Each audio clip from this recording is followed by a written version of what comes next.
Hi, this is Ms. Fitzmaurice, and this video is an explanation of free response number 5. So in this problem, we have two students. They're looking at the motion of a newly discovered planet around some star. And first, what the students are doing is they're predicting the speeds of the planet at points A and B. Student 1 predicts that the speeds will be the same. Student 2 predicts that the speed will be greater at B when the planet is closer than at A. Okay, student 1 is saying the force of gravity depends on the masses of the two bodies. And we should be making a list of what is correct and what is incorrect for each student. So for student 1, the fact that gravity depends on the mass of the two bodies, that is true. Okay, so I'm going to make a list of correct statements and incorrect statements for each student. Fg equals g m1 m2 over r squared, so does depend on mass.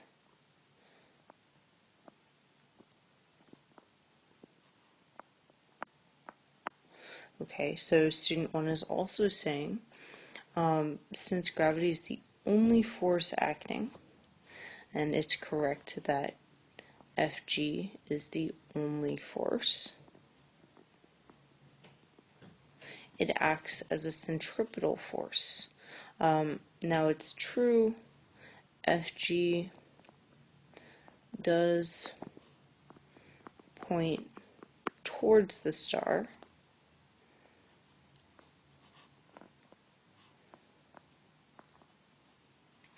okay, but it's not true, right, that it's moving in a circular path. So it's not moving in circular path.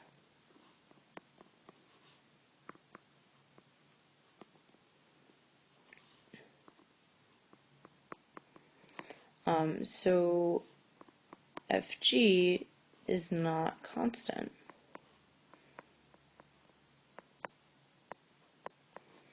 Okay, and what you could do to say this is Fg is proportional to 1 over r squared. And r changes. Okay, we also know that AC equals v squared over r is only when the object moves in circle.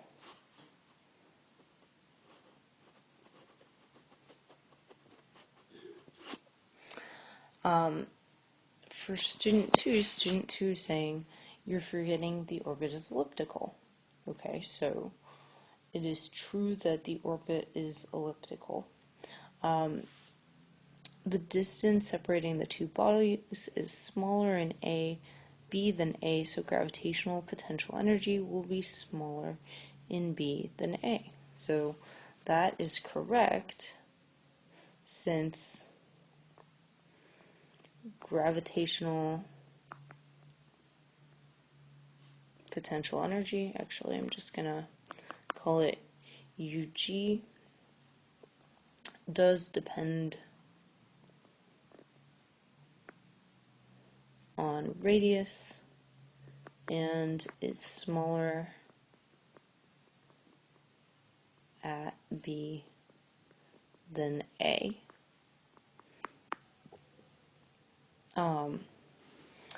Student 2 is also saying that energy is conserved.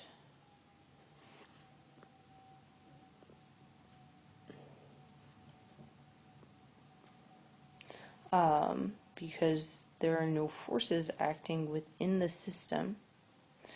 Okay, and that's actually not true. So student 2 is saying there's no forces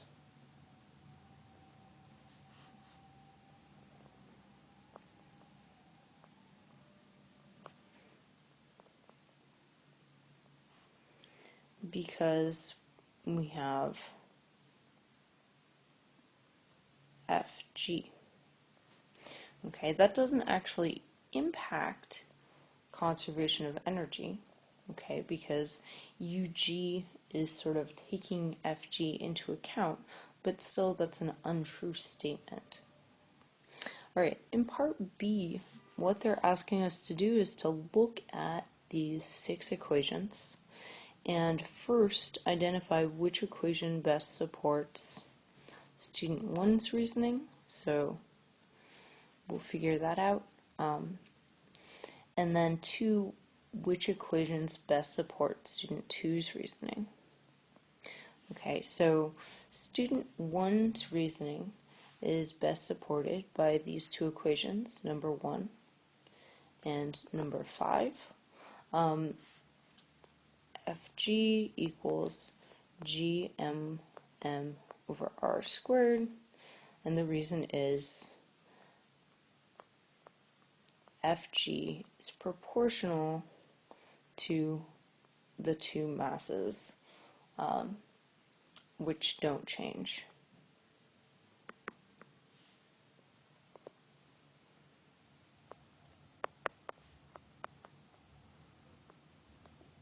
Okay, because student 1 was saying, well, the size of our force doesn't change. Well, part of this equation does support that.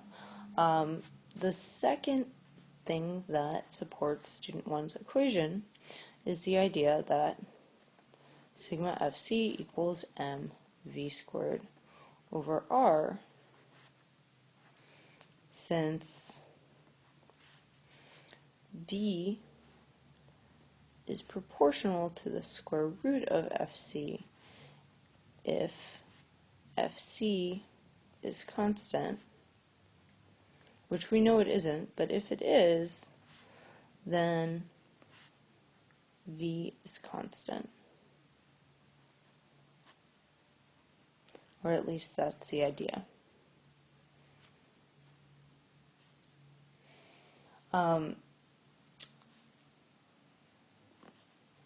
In the case of student 2, student 2's argument is best supported by equation 2. Ug is equal to minus g mm over r, since using this equation,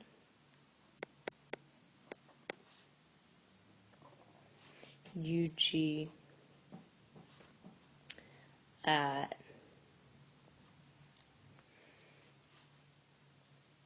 B is less than Ug at A,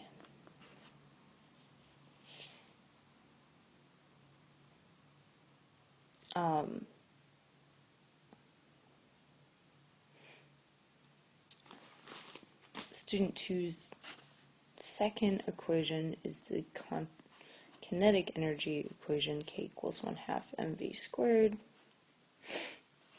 because they are relating V to kinetic energy. I want to take a second and address this statement right here and acknowledge that it's only true when r is constant. But student 1 seems to be ignoring the fact that r isn't constant. So we can see why they might think that the velocity would also be constant. Alright, in part C they want us to resolve the 2 lines of reasoning using equations. And actually, student 2 is correct that energy is conserved.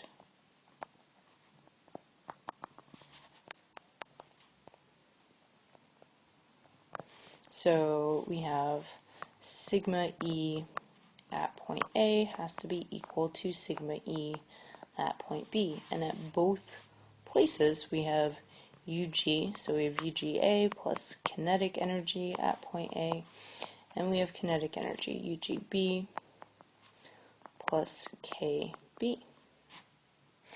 And at both places, we can plug in minus GM M over RA plus 1/2 M VA squared equals minus GM M over RB plus 1/2 M VB squared. Since RB is less than RA,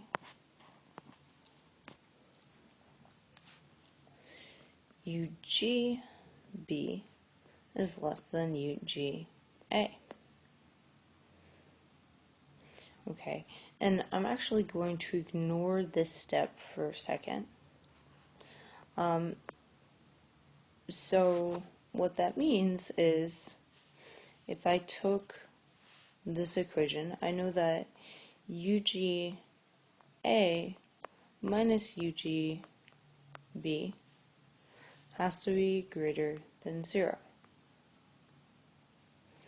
Okay, and what I can do is I can rearrange this equation and I can subtract UGB from both sides.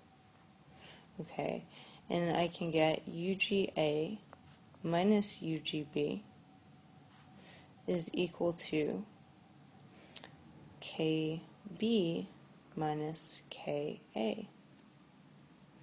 Okay, and basically what I did is I subtracted UGB and brought it to the other side. I also subtracted KA and brought it to the other side.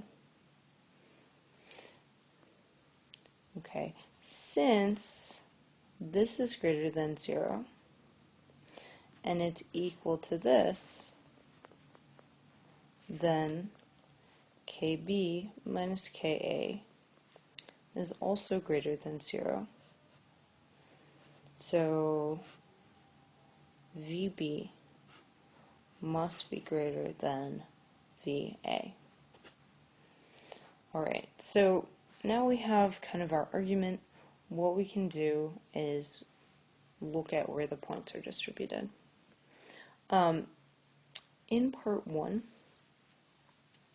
you got 1 point for including 2 of the 3 correct statements. Okay, so you needed 2 of them to get 1 point. You got 1 point for including both correct statements for student 2. You got 1 point for including all of the incorrect statements for student 1, and there was only 1 student incorrect statement for student 2. So there's basically 1 point per part for part A. In part B, you got 1 point for using equation 1 and 1 point for using and explaining equation 5. You got 1 point for using and explaining equation 2 and 1 point for using and explaining equation 4. In part C, you got 1 point for restating this idea that energy is conserved and 1 point for writing out the components that there was UG and K at both places. The second 2 points, basically you need to arrive at the correct answer, that VB is greater than VA, and this is a very vague point. For some kind of algebraic argument that makes sense, you get a 3rd point. Okay, but you had to come from these 2 things in order to get that 3rd point.